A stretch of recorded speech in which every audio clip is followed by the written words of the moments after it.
A new ad slams the Speaker of the House, Mike Johnson, for his extreme views on our elections, abortion, LGBTQ rights, and more.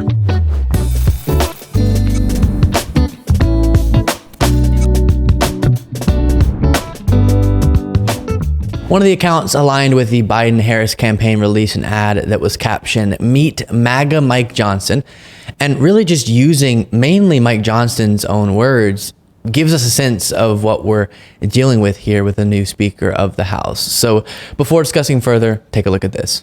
If you don't think that moving from Kevin McCarthy to MAGA Mike Johnson shows the ascendance of this movement and where the power in the Republican Party truly lies, then you're not paying attention. Here's what's going on.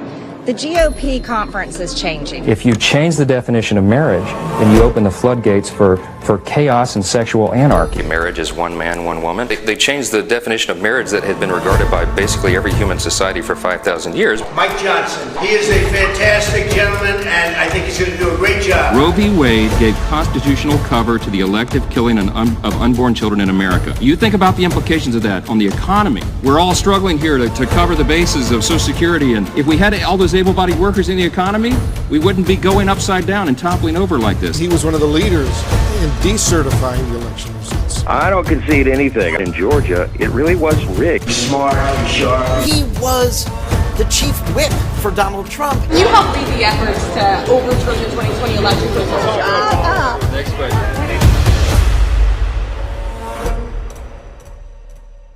I have another ad I'll play for you in just a moment, but first I have to tell you, Matt Gaetz's ouster scheme turned out way better for him than I think even he expected.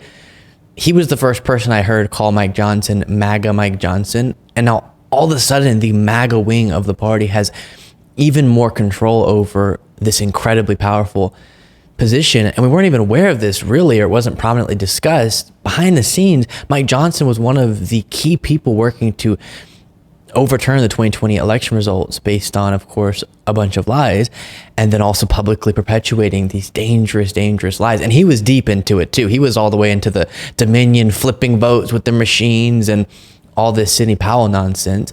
And also, as you saw there, saying that the election was rigged. Not to mention him being supportive of a national abortion ban, and earlier in his career writing in favor of criminalizing gay sex.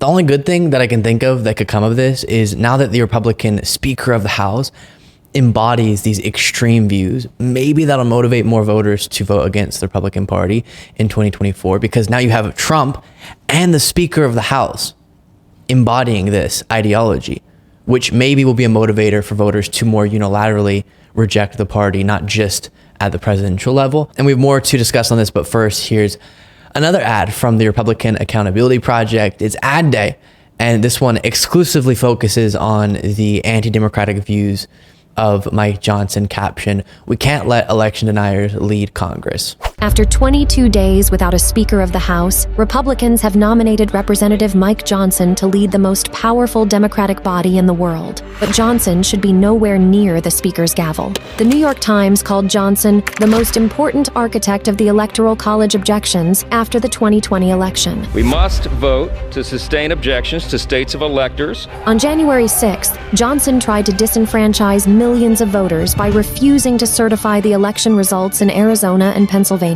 We can't let election deniers lead Congress. Our democracy deserves better than Mike Johnson. I will keep saying this, but the most important thing for our elected officials to do is respect our democratic process. That's the foundation of everything else. All of our other policy battles happen on top of that foundation. And now we have a party that's controlled by people who just don't respect that process. So much so that members of the Republican Party are having to say it, like Mitt Romney, Liz Cheney, Adam Kinzinger, and others, individuals screaming from the rooftop that their own party poses a threat to our democracy and Constitution. And that was the case before someone as pro-Trump and pro-MAGA as Mike Johnson had his hands on this sort of power. And there's a very real question, what will Mike Johnson do in 2024 if Biden beats Trump once again? Because I would put all of my life savings on the bet that Trump will say it was rigged and stolen all these lies. So then what? Trump, will be pressuring Republicans to try to once again prevent Biden from staying president. So how will Mike Johnson use his power as Speaker of the House in that moment? We went over some reporting that I think connects to this about Mitt Romney on the bonus show yesterday that addresses why a lot of Republicans didn't vote to impeach and convict Trump. And here's an excerpt from McKay Copen's new book. One of the biggest revelations to me in my conversation with Romney was just how important the threat of political violence was to the psychology of elected Republicans today. Story after story about Republican members of Congress, Republican senators, who at various points wanted to vote for impeachment, vote to convict Trump, or vote to impeach Trump, and decided not to, not because they thought he was innocent, but because they were afraid for their families' safety. They were afraid of what Trump supporters might do to them or to their families. That raises a really uncomfortable question. How long can the American project last if elected officials from one of the major parties are making their political decisions based on fear of physical violence from their constituents? So is Mike Johnson going to be afraid of the wrath of Trump and his supporters and go along because of that with whatever Trump wants after he hopefully loses in 2024? And then what does that do to our democracy?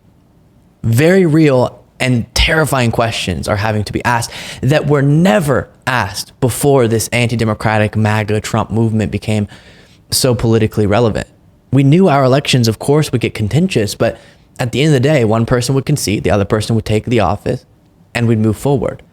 No one was worried that the president-elect's victory would not be able to be certified, as is a very real concern now. By the way, as yet another sign of how happy MAGA is over Mike Johnson, here was Mike Lindell's, the My Pillow Guy's response.